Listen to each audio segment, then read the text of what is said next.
Hello everyone. Today we will start our 11th chapter.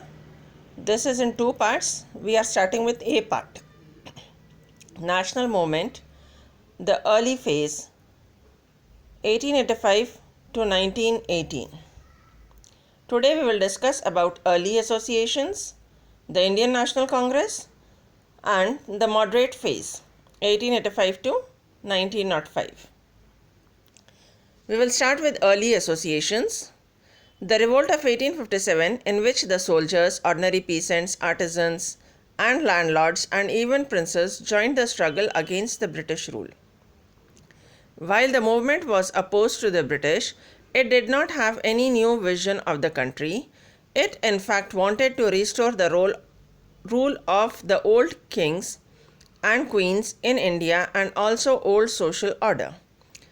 So, after revolt of 1857, in which all the soldiers, ordinary peasants, artisans, landlords, and even the princes, kings, queens, they joined the movement against the British rule, but it did not have any new vision.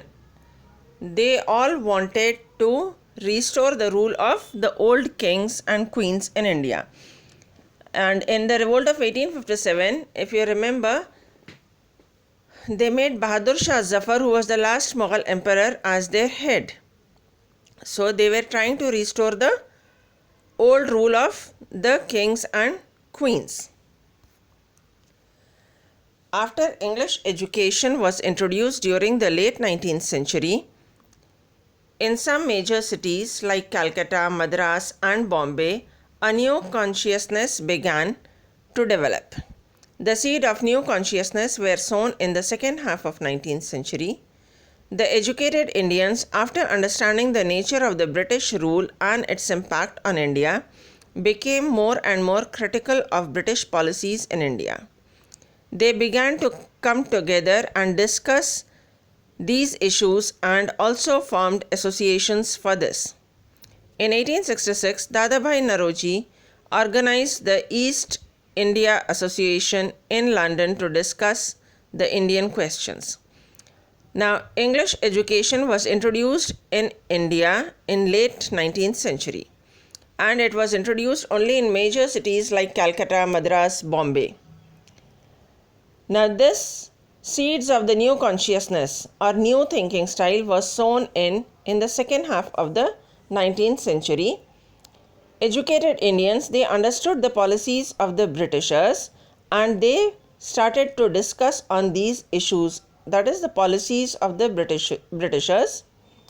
In 1866, Dadabhai Naroji organized the East India Association in London, and there he discussed about the problems in India.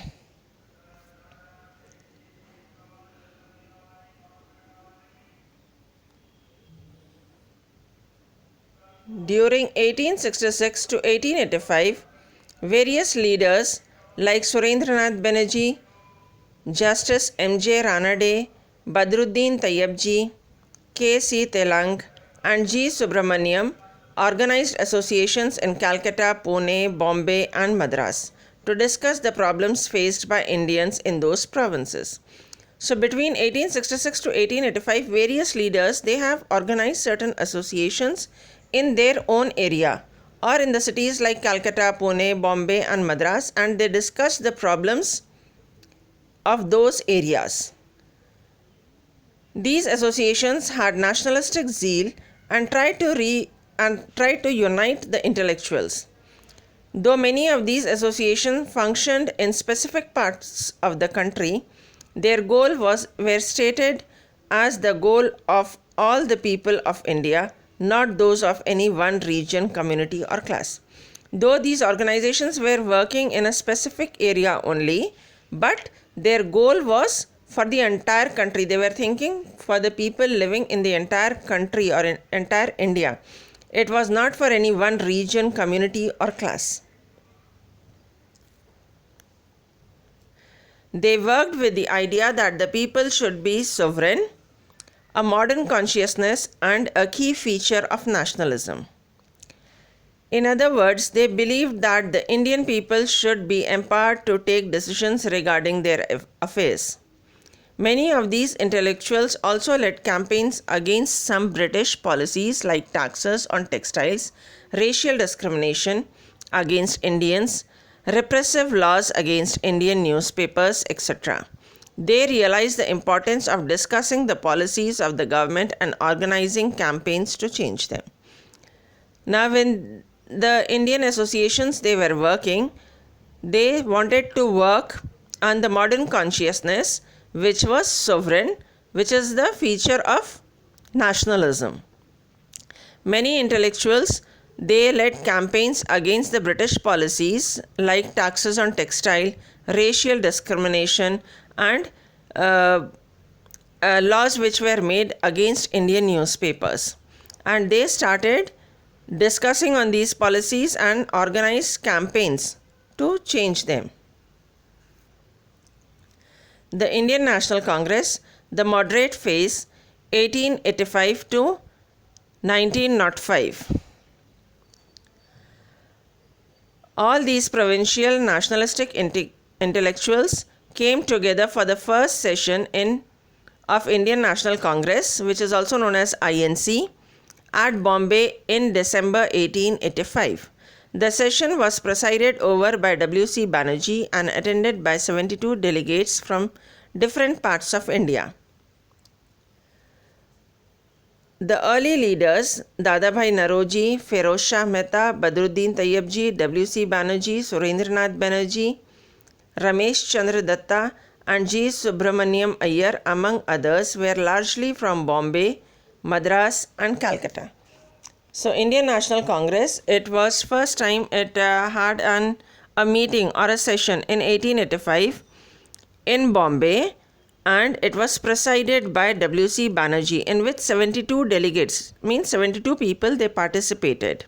And few names, those who participated are Dadabhai Naroji, Feroz Shah Mehta, Badruddin Tayyabji, W.C. Banerjee, Surendranath Banerjee, Ramesh Chandra Datta, G. Subramaniam Iyer.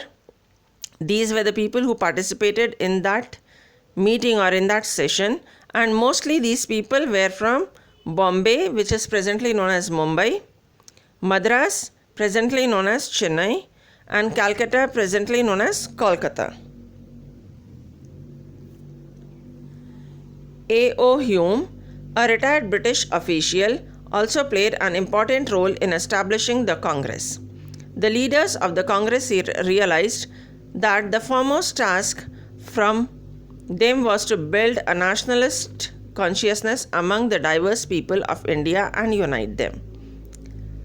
At the same time, they realized that this unity could be built only by accommodating the special requirements of different regions and religious communities of India.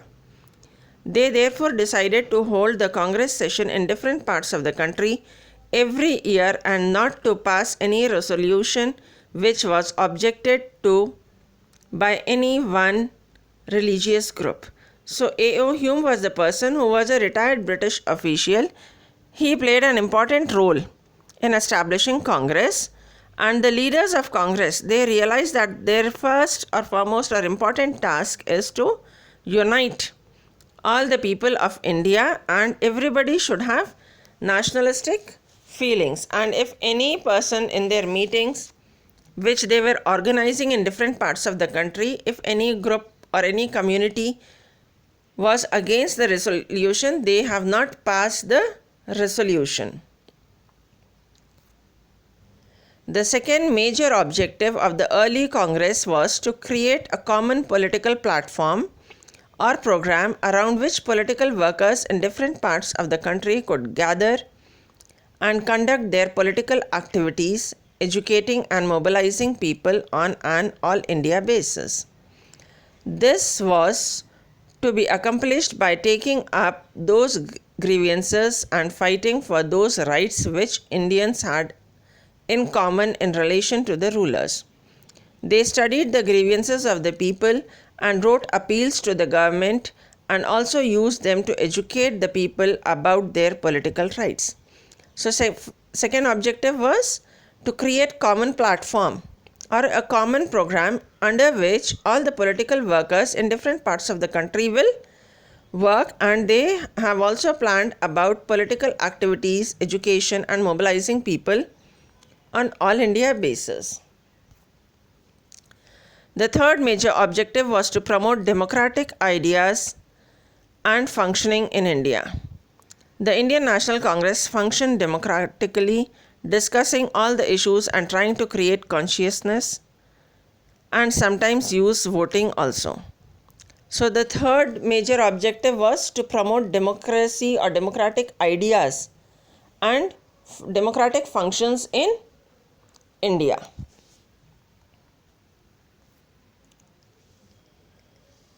In 1886, 436 delegates were elected to the Congress by different local organizations and groups, indicating its popularity in 1 year.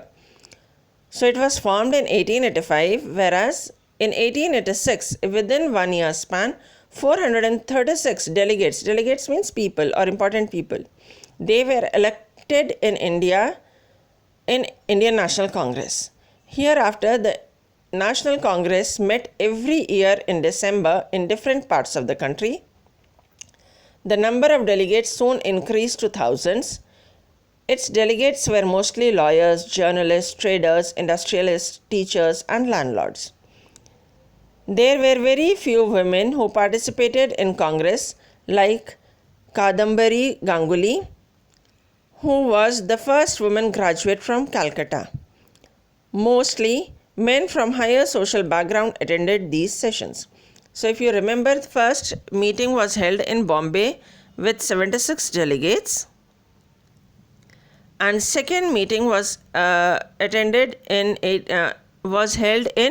1886, where 436 delegates attended the meeting, and after this the number of delegates increased in thousands, and Indian National Congress decided to have meeting every year in December in various cities, so that people from different parts of the country can participate in the meeting.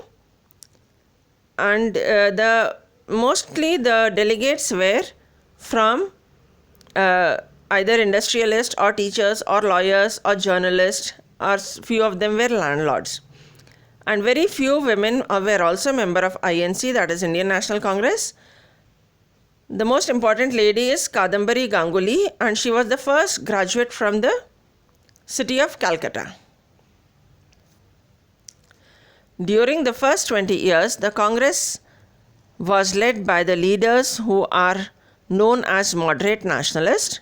The moderates urged the government to introduce a number of reforms. They demanded a greater voice for Indians in the government and in the administration. So during first 20 years, the Congress led by the leaders, those leaders were known as moderates, and they urged government to introduce number of reforms, and they demanded greater voice of Indians in the government and in administration. That is, they demanded more number of Indians should be there in the government and in the administration. Today we have discussed about early associations, the Indian National Congress, and lastly we discussed about the moderate phase 1885 to 1905. For your homework, your first question, name the political leader who formed the Indian Farm and Association after 1857. I am repeating the question, name a political leader who formed an association after 1857. Second question, how was Indian National Congress INC formed? Third question, what were the main objectives of INC? Please write these answers.